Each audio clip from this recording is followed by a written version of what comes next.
Those of you who know me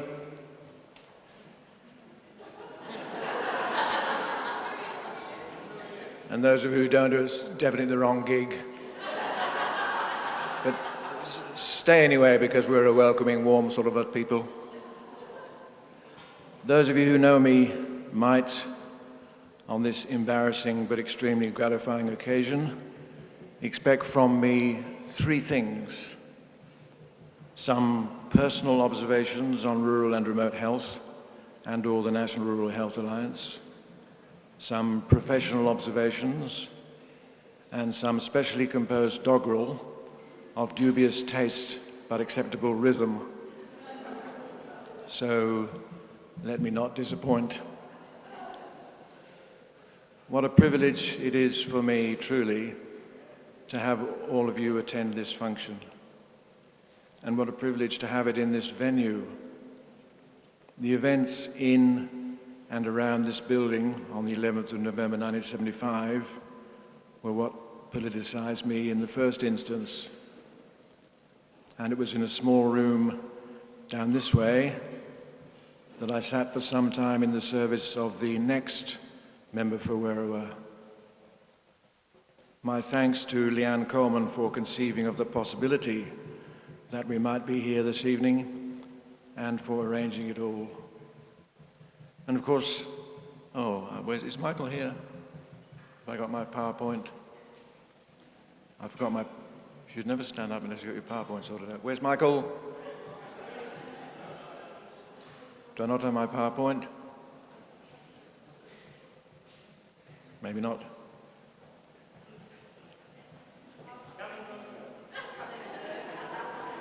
And of course, the first thing I want to do is to thank all of you for paying me the great honor of being here this evening.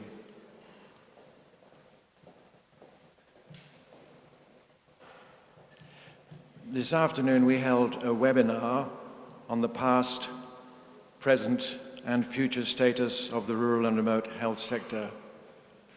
Its premise was that there is such a sector and that it is relatively coherent.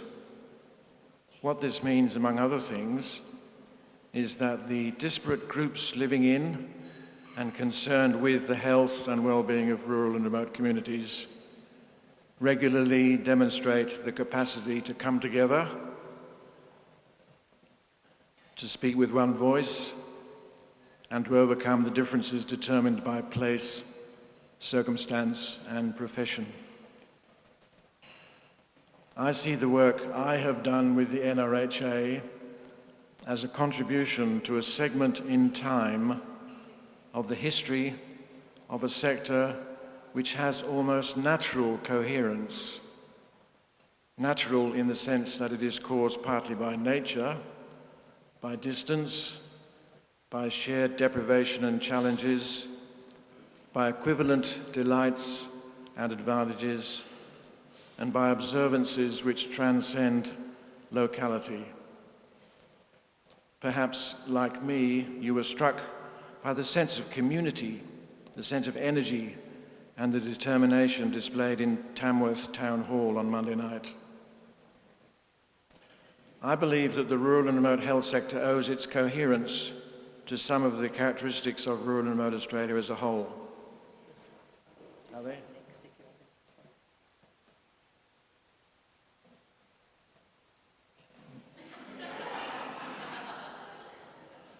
PowerPoint's always the source of wonderful jokes, isn't it?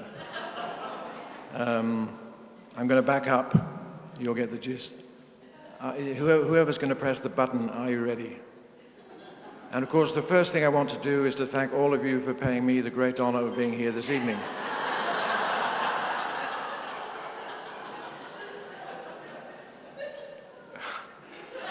Against the possibility that I would be too overcome to say anything, I have prepared a special PowerPoint through which I want to thank you.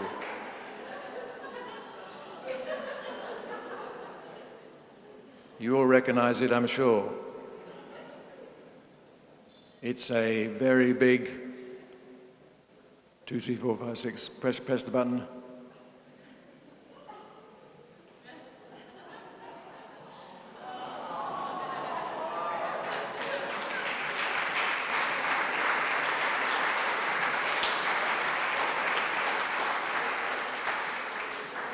Whoever's pressing the button, can we go 1, 2, 3, 4, 5, 6, 7, 8 and stay on 8, please? Which simply says thank you.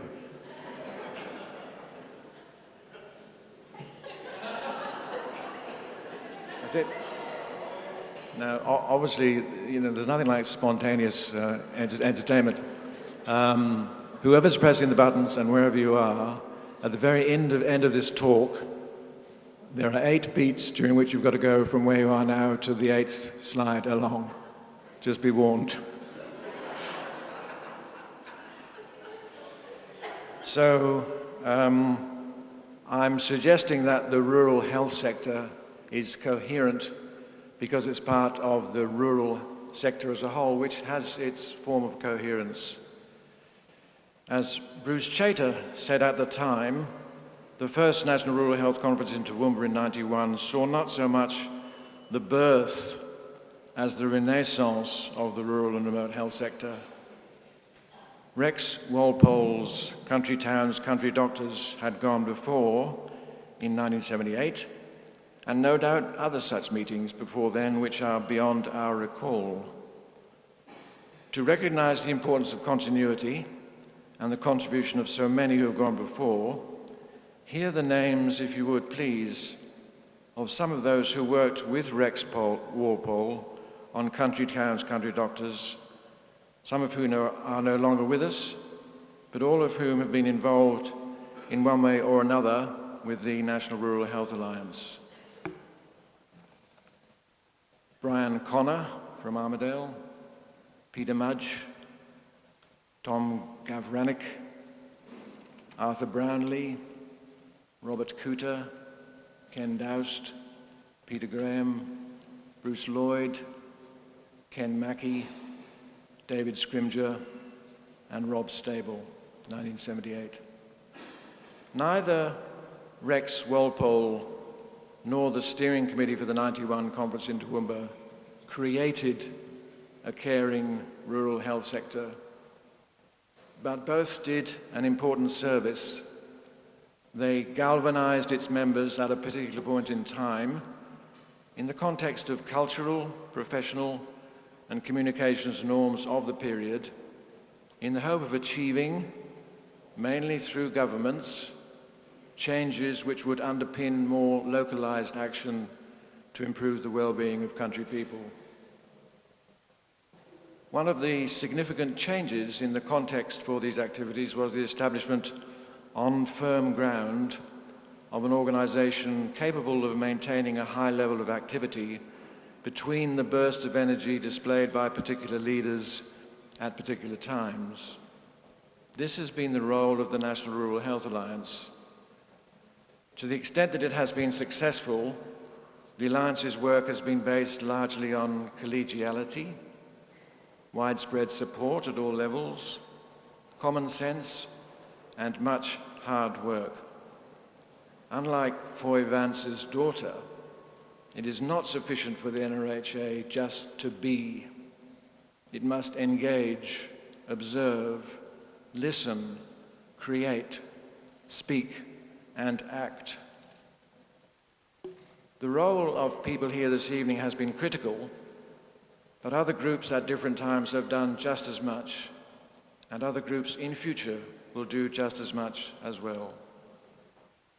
Because of what you have done in and for the sector, and being here this evening, I see you all as the cream that has risen to the top, or the cream of the tip of the iceberg. For those who see yourself as a health consumer, or a clinician, or manager, academic researcher, are representative of 1,000 more who contribute in similar ways, but may not know what the Alliance is, or may not know its staff. To be sure that we are part of a larger coherent whole, we have to see, hear, and feel evidence that the common purpose can indeed triumph over difference. In Australia, for reasons we little understand, and perhaps find the source of some guilt, the greatest challenge of this type seems to be between people of different cultural background and origin. For too long, this has been experienced as a gap in understanding between Indigenous and non-Indigenous people. This is as much an issue for rural and remote areas as for regional centres and the major cities. For the National Rural Health Alliance, it's a matter of significance and some pride that its 12 founding members included ATSIC, established in 1990, and the National Aboriginal Community Controlled Health Organisation, NACCHO, established in 1992. The NRHA has maintained respectful, persistent, and faithful support for improvement in the living circumstances, the health, and the well-being of Aboriginal and Torres Strait Islander people, but without the satisfaction of major success. There is more and there is different to be done. Wherever you believe the rural and remote health agenda is, the NRHA has played a leading role in getting it there. I was frequently asked to what extent our issues were on the political agenda, with any reasonable answer requiring a level of prescience, faith, and inside knowledge quite beyond the NRHA's competence. In more recent years, some comfort was taken from the fact that rural health has been an explicit part of the contract between the Gillard government and the crossbench. Some on that crossbench were certainly close friends to rural health, but the spoils were no more or less than might have been expected in other times. Similarly, it is regarded as positive and helpful that both current health ministers are women from rural areas, but again, the fruits of their labours seem to be related to their geographics. The fruit of their labours seem not to be related to their geographic origin, and in any case, the NRHA can take absolutely no credit for their appointment. What then have been the achievements of the NRHA?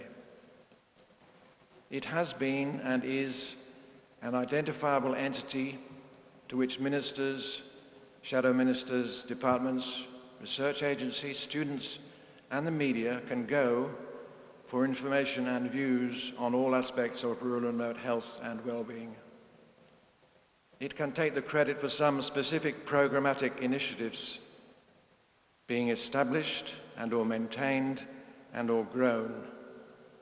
These include programs which have in effect extended the federal government's engagement to allied health and to nursing in addition to general practice. Programs for general practice recruitment and retention have generally been retained and occasionally improved, as with the shift to the modified Monash approach to the classification of rurality. The NRHA has mandated, legitimised and supported the development and operationalisation by others of a multidisciplinary professional approach to health practice, particularly in rural and remote areas. It has taken the biennial conference from which it came and shaped it into an event of outstanding effectiveness, interest and fun, which very many people now see as the gold standard in such events. This could not have happened without the skills and the industry of first Lynn Eisel and then and now Leanne Coleman. Working with tireless pro bono editors and with John Wiley and Sons, it has nurtured and sustained the Australian Journal of Rural Health. It has set and maintained high standards in the quality, the feel, and the content of its other publications, including the website. It has been an exemplary, effective, and approachable manager of the Rural Australia Medical Undergraduate Scholarship Scheme, which some 2,000 medical students have now passed through, as well as Stream 2 of the Rural Health Continuing Education Program. Through its behaviour, the NRHA has given the rural health sector a reputation for reasonableness, for approachability, and a positive and creative approach to the challenges in rural health. This has, from time to time, disappointed those who would prefer to march in the street, to shout loud, and if necessary, to make enemies in the course of seeking amends. but even they have usually been won over through the persistent making of strong, warm relationships. More broadly, the NRHA has given alliances a good reputation and has led the way in developing effective modus operandi for organisations that want to combine with others in common purposes. Bodies such as the Mental Health Council of Australia, the National Aged Care Alliance, the Australian Healthcare Reform Alliance, and the National Rural Women's Coalition have all sought start-up advice from the NRHA and have benefited from learning about issues that crop up in the early years of a new organisation. The NRHA has been the reason for a number of professional bodies sharpening and expanding their focus on their own rural and remote members. Services for Australian Rural and Remote Allied Health, SARA, was established largely through the work of Michael Bishop in order to give individual allied health practitioners a voice within the NRHA and, of course, subsequently, much more widely. The NRHA has provided an experiential training ground in some of the realities of political action for its organisations and for its members of council. There must be 600 to 800 people who have served some time on council of the NRHA, all of whom have contributed something and very often have learned quite a great deal. So what are the good and bad things about working for the National Rural Health Alliance?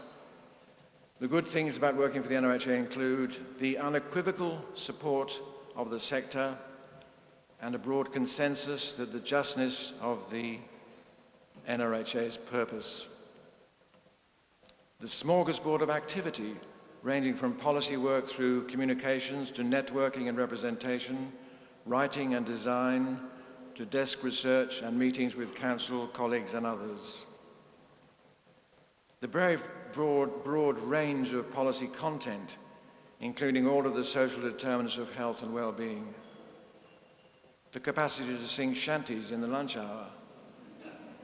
A collection of brightly coloured conference t-shirts. Building relationships and making friends. Andrew Phillips and Helen Hopkins. And the people one meets and the people one doesn't meet who support the cause and, although sometimes complaining, never give up. And what are the bad things about working for the National Rural Health Alliance? Tracked changes from multiple sources.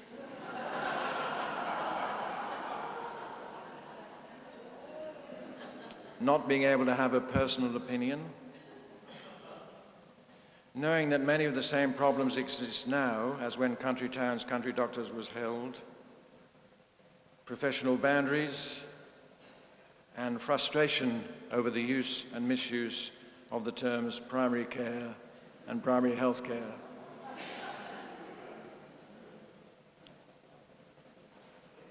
Is the person on the slide ready?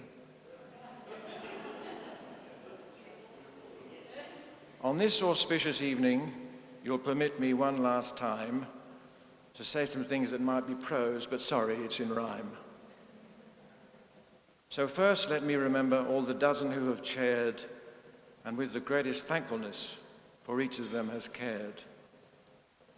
When Bruce spoke at Toowoomba back in 1991, he hoped the group of strangers there that Vicky had to run would coalesce quite openly. No need at all for stealth, and lead Australia's movement then to rebirth rural health. A National Rural Centre was exactly what he said, but joined with many others, the Alliance came instead. So Bruce himself became the first, dark-bearded and intense, with energy to burn and always heaps of common sense.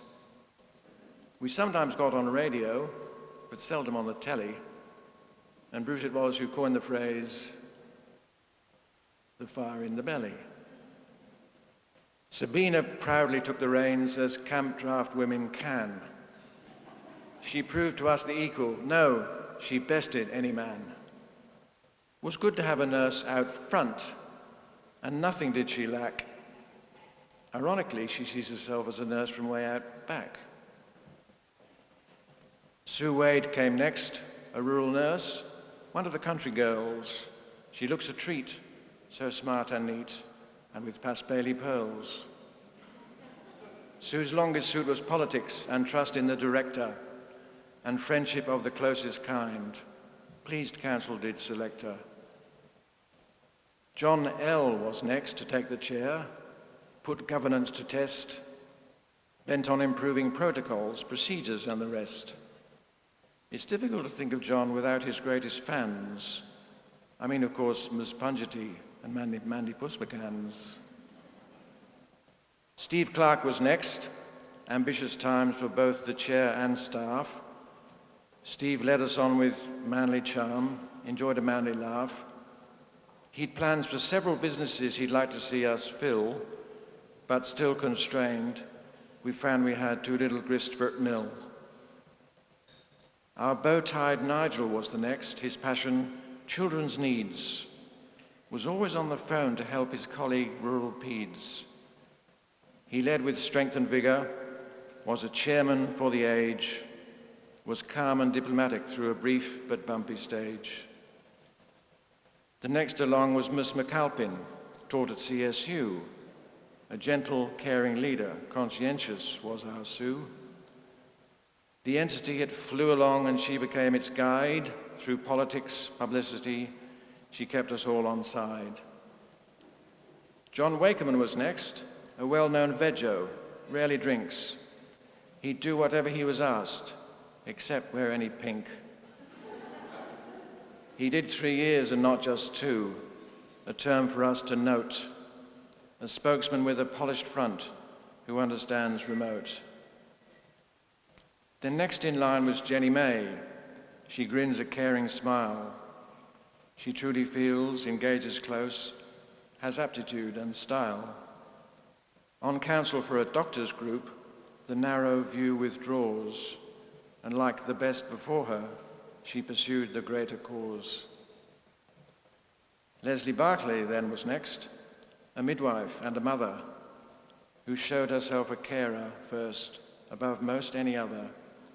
In Lismore and the Territory, in every way she's tried to make the case for local birth, applying RBI.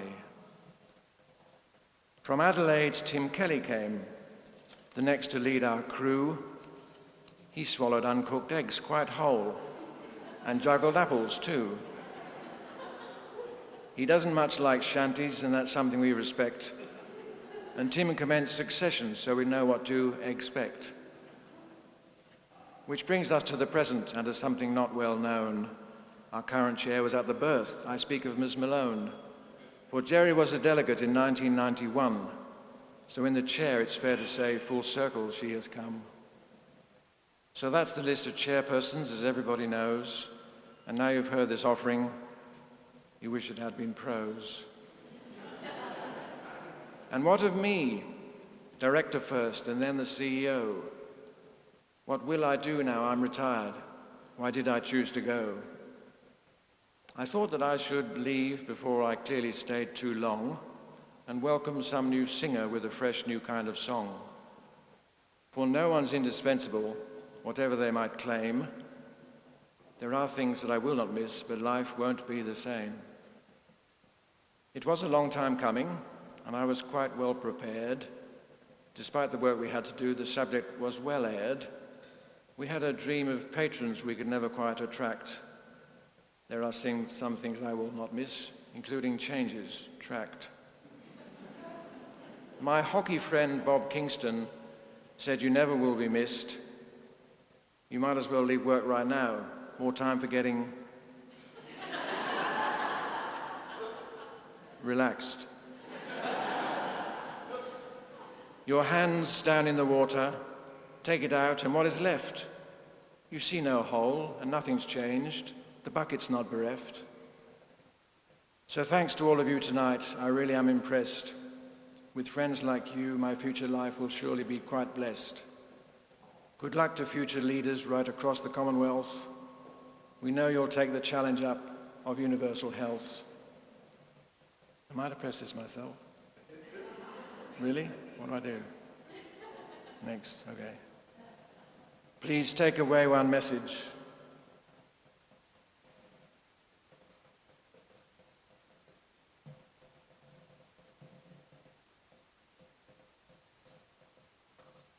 What have I done?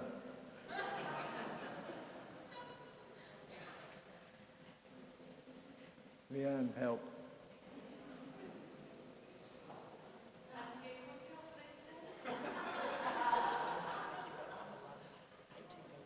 Yes, please.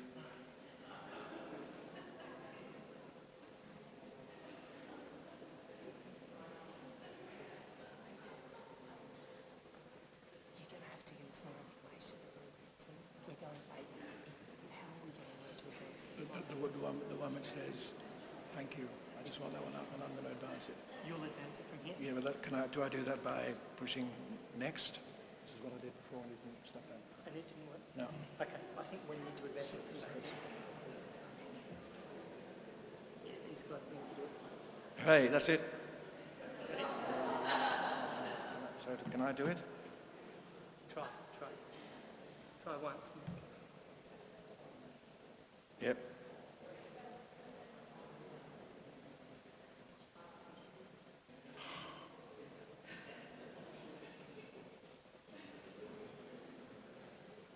Sorry, keep your fingers crossed, would you please? So thanks to all of you tonight. I really am impressed. With friends like you, my future life will surely be quite blessed. Good luck to future leaders right across the Commonwealth. We know you'll take the challenge up of universal health. Please take away one message. Once again, it's shown just here. You always need proportion if you're being to be quite clear. I offer all a thank you and a big one. It is true. Many things I will not miss, but I will miss all of you.